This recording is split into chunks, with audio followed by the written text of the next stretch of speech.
Good morning, students. Today we continue with the lesson of cell, the unit of life.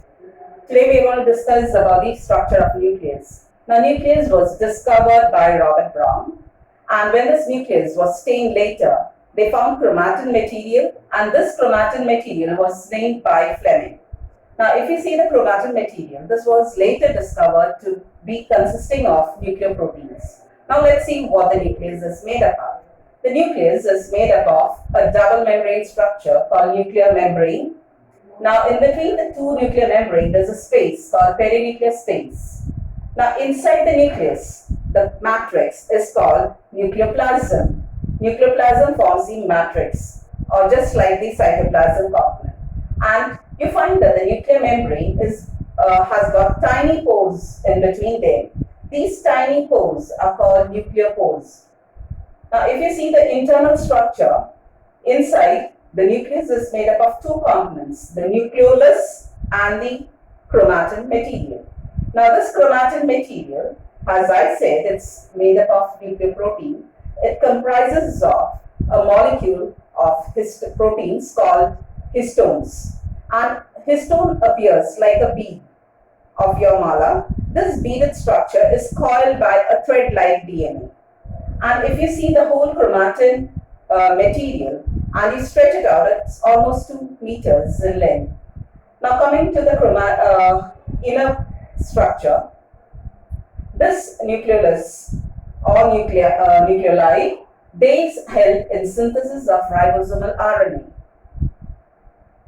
Now, the nuclear membrane towards the outer side is continuation with the endoplasmic reticulum.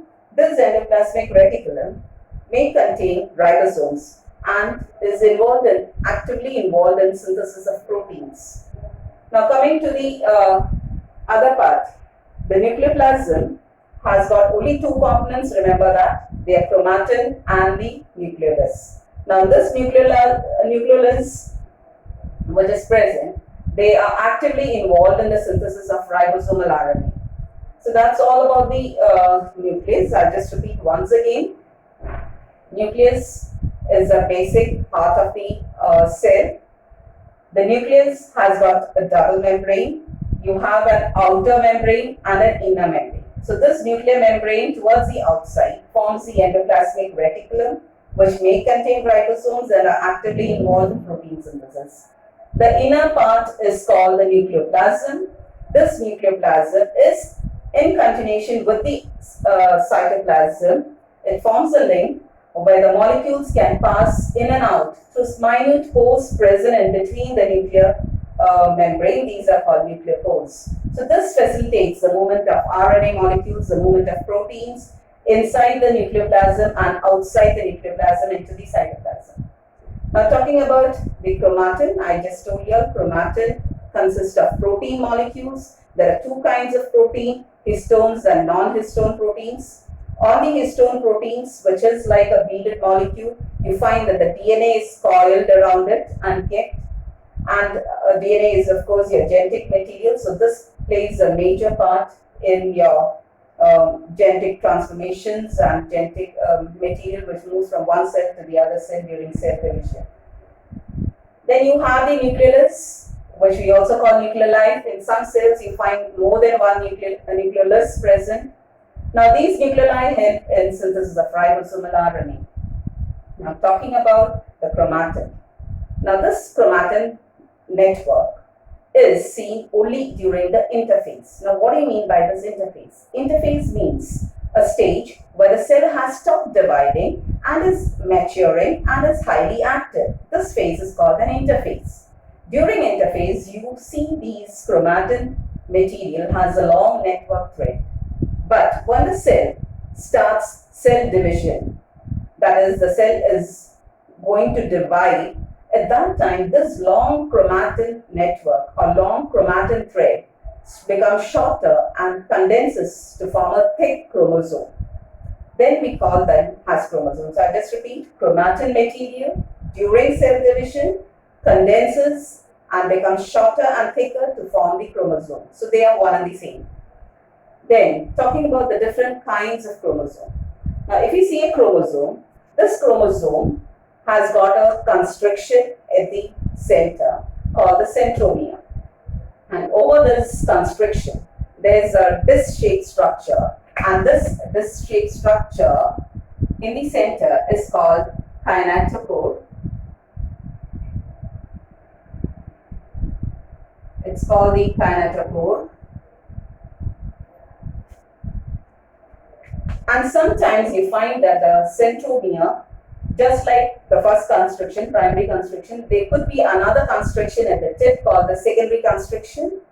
And this secondary constriction would leave a small bit of chromosome at the tip, and that is called the satellite.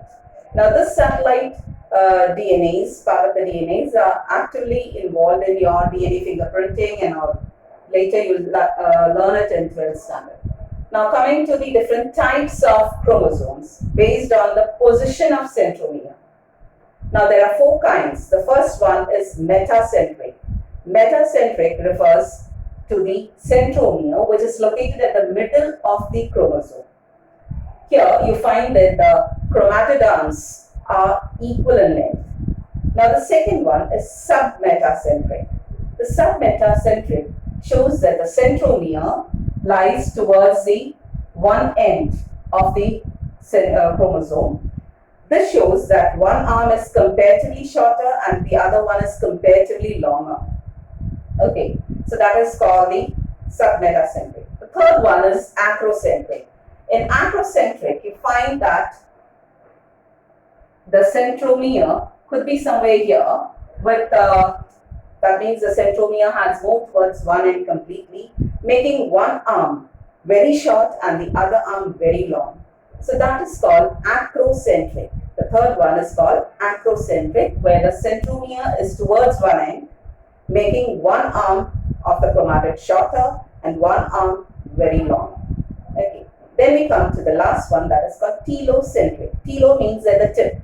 So you find that the centromeres are toward the extreme tip, making very short chromatid arm towards one end and very long chromatid arms towards the other end. You'll find the 4 diagrams in your textbooks, and you can find the different types of chromosomes there. So I think with that we end the lesson on the nucleus.